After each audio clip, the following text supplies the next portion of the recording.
নবীর ঘরানার পাওয়ারটা দেখেন।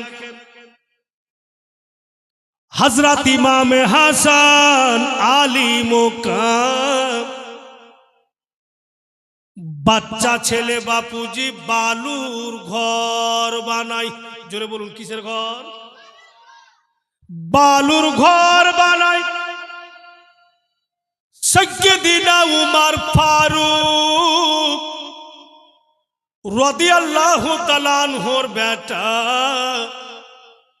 ওই রাস্তা দিয়ে হেঁটে যাচ্ছে, যে রাস্তার পাশে ইমাম হাসান আলী মোকাম বালুর ঘর বানায়।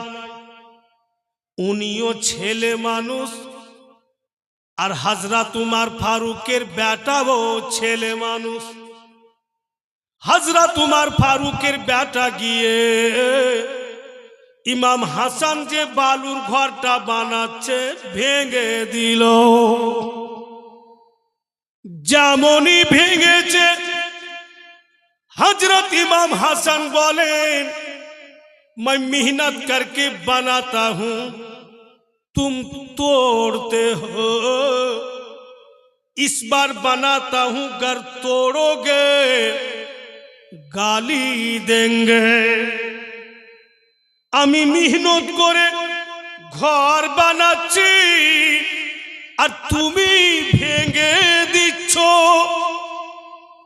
এইবার আমি ঘর বানাচ্ছি, যদি ভেঙেছ সত্যি তোমাকে গালি দিব। দ্বিতীয়বার ঘরটা বানালে ফের কিন্তু হযরত উমর ফারুকের বেটা ঘর ভেঙে দিল। ইমাম হাসান বলেন ঠিক আছে, দুইবার ভাঙলে, এবার তৃতীয়বার বানাচ্ছি, এবার যদি ভেঙেছ সত্যি তোমাকে গালি দিব। তৃতীয় মর্তবা যেমনই ইমাম হাসান আলী মুকাম ঘরখানাকে ভেঙেছে, ফের হযরত উমর ফারুকের বেটা বালুর ঘরটা ভেঙে দিল। ভেঙে দিয়া ফের বলছে তিন মর্তবা ভাঙলাম, এবার গালি দাও। মানে ভেঙে দিয়াও ফের বলছে যে গালি দাও।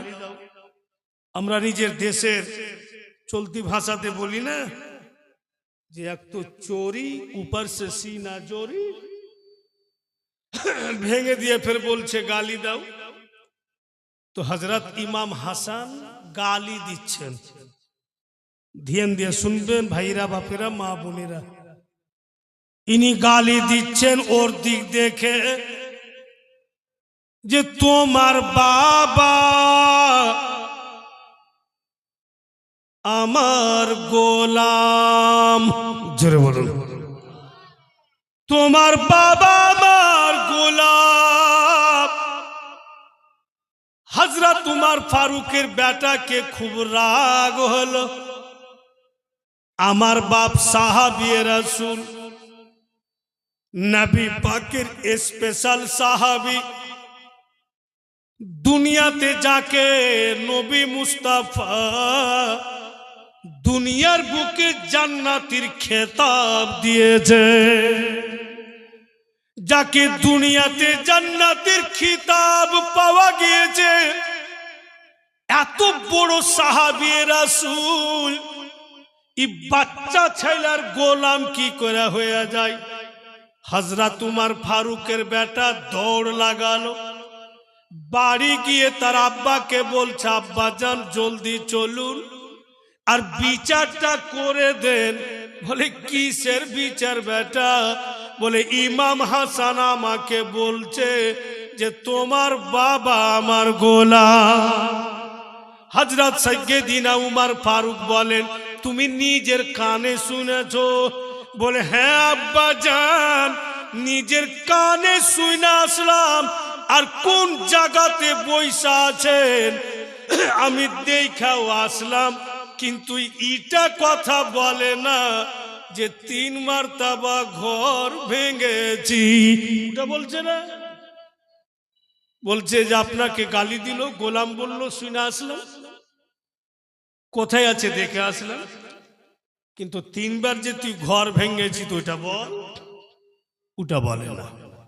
হযরত উমর ফারুক বলছেন ঠিক আছে বেটা চলো। নিজের বেটাকে কোলে উঠে নিলেন, বাপ বেটাকে কোলে করে ইমাম হুসেন আলী হাসান আলী মোকামের দিকে যাচ্ছেন। ভাইরা বাপিরা মা বোনেরা পূর্ণ ধ্যান দেন।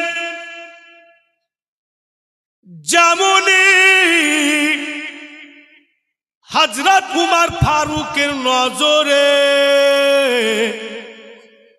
ইমাম হাসান পড়েছেন যে বৈশা আছেন ঘর বানাইছেন, দেখা মাত্র হযরত উমর ফারুক নিজের বেটাকে কোল থেকে নামিয়ে দিলে, নামিয়া বলছে বাপুরে হেঁটে হেঁটে চলো। বেটার মিজাজ তখনই ঘুরে যায়, অত দূর থেকে কোলে করে আনলে, এইটুকু রাস্তাতে কেন নামিয়ে দিলেন? এইটুকু কি নিয়ে যেতে পারতেন না? বন্ধুগণ, এতে বিরাট মাসলেহাত লুকায়িত আছে। কি মাসলেহাত?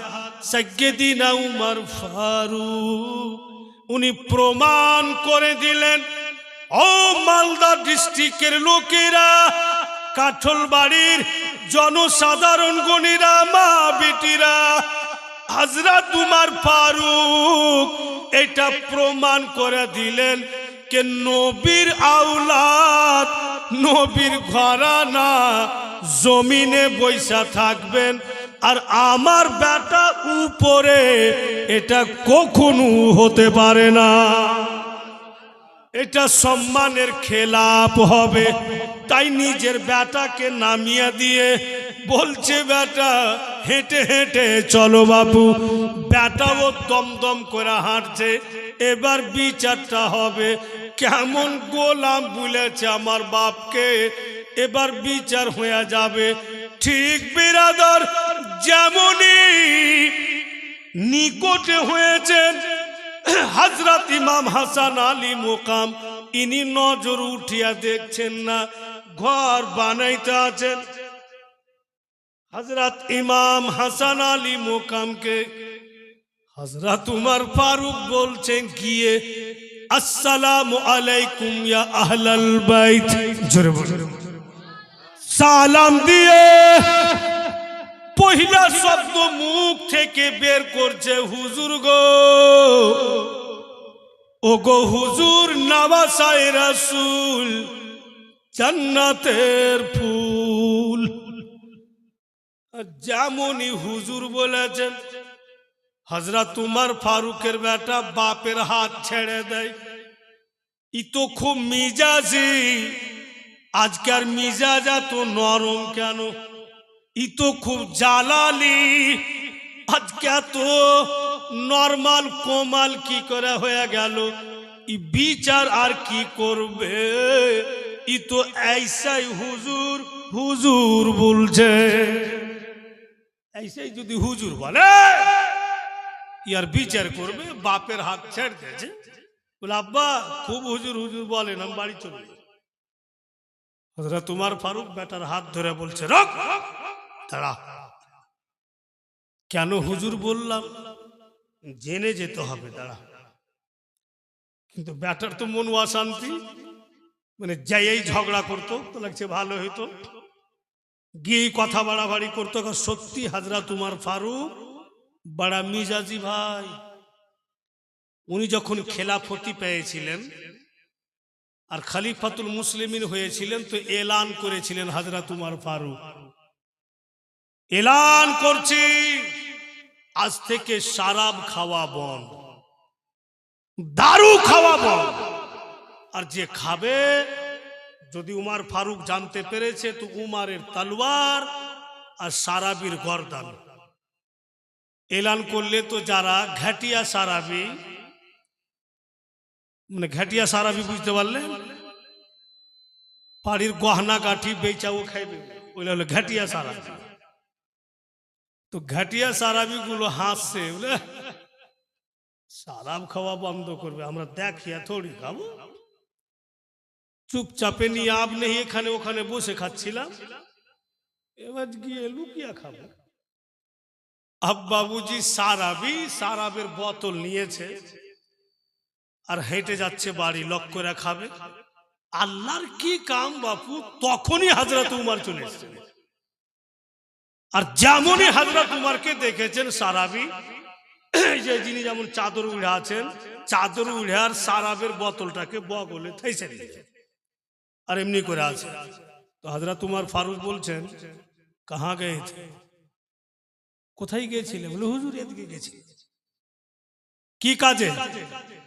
বলে একটু কাজ ছিল, একটা সামান ছিল আনতে গেছিলাম। তো কি সামান? তখন ভাবছে এবার তো কাম খারাপ। বলে হুজুর অন্য সামান। কি সামান? বলে ছোট্ট করে একটা সামান আছে হুজুর। বলে তুমি বগলে থেইসা আছো নাকি, চাদর উচ্চা উচ্চা লাগছে? বলে হ্যাঁ হুজুর। বলে কি আছে বের করে দেখাও। আর ই খালি তোবা পড়ছে, আল্লাহ এবার বাঁচিয়ে নে, এবারকার রকম আল্লাহ বাঁচিয়ে নে, আর জীবনে সারাব পান করব না। হযরত উমর তো এলান করে রেখেছেন যে সারাবির গর্দান উমরের তলোয়ার, আজকে তো মেরে দিবে জান থেকে।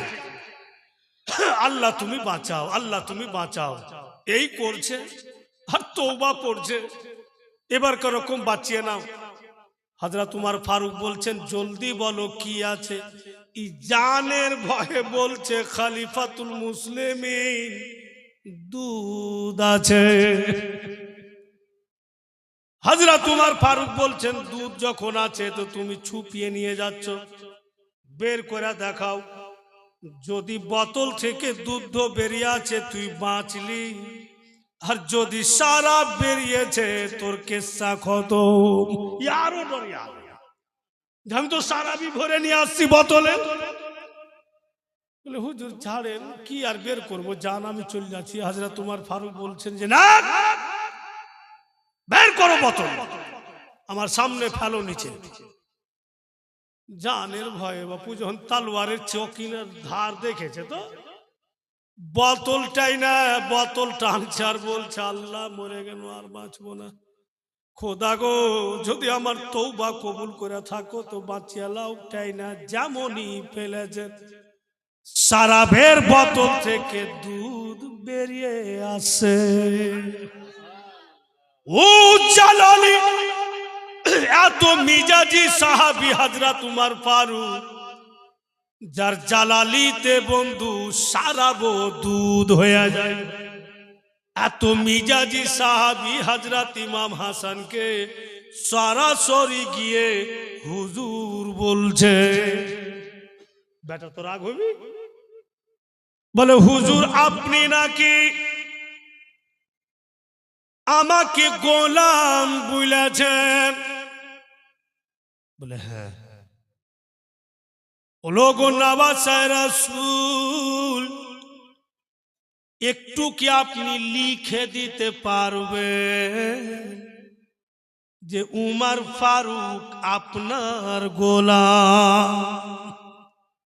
হযরত ইমাম হাসান বলেন, মুখে বলতে পেরেছি যে আপনি আমার গোলাম, তো লিখাও দিতে পারি যে আপনি আমার গোলাম। তো হুজুর দয়া করে লিখে দেন।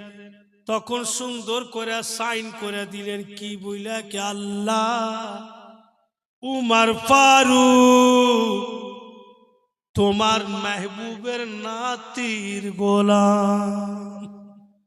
লিখা সিগনেচার করে কাগজটা দিয়ে দিলে। কাগজটা নিয়ে হযরত সাইয়্যিদিনা উমর ফারুক বাড়ি গেলেন। বেটাকে বলছে, বাপুরে বুঝতে পারোনি বেটা, আমি এমন একটা প্রপার্টি নিয়ে আসলাম, একে পয়সা দিয়া কিনা যাবে না। আমি যখন কবরে যাব, আমার কবরে ইমাম হাসানের গোলামির সিগনেচার খানা রেখে দিও। নাকির ও মুনকার আসবে তো দেখবে আমি নবীর নাতির গোলাম, আমার সম্মান বেড়ে যাবে। উমর ফারুক উনি যদি নবীর নাতির গোলামিকে এত পজিশন ভাবতে পারেন, এত দামি ভাবতে পারেন, আমরা তো সাধারণ ব্যক্তি, আমরা কত দূর ভাবতে পারি। বুলাই বেরাদার, সত্যি যদি আলে রাসূলগণের সাজরা শরীফ থাকে, এই জন্য সুন্নি মুসলমান আহলে সুন্নাতুল জামাতের লোকেরা কতগুলো ওলির দিওয়ানা, আলে রাসূলের দিওয়ানা নসিহত করা যায়, আমি যখন কবরে যাব আমার পীর কিবলার সাজরা শরীফ রেখে দিও। ওখান থেকে এই যে কবরে সাজরা শরীফ রাখা, ইমাম হাসানের তো নাম লেখা ছিল। এখন যিনারা আওলাদে রাসূল, ইনাদের সাজরা দেখবেন একেবারে হযরত ইমাম হাসান আলী মুকাম পর্যন্ত পৌঁছে যাচ্ছে। উনাদেরই তো নাম বুলা যদি কোনো ব্যক্তি কবরে সাজরা শরীফ রেখে দেয়, মানা করা যাবে না, ওকে নিয়ে কোনো মজাক করা যাবে না।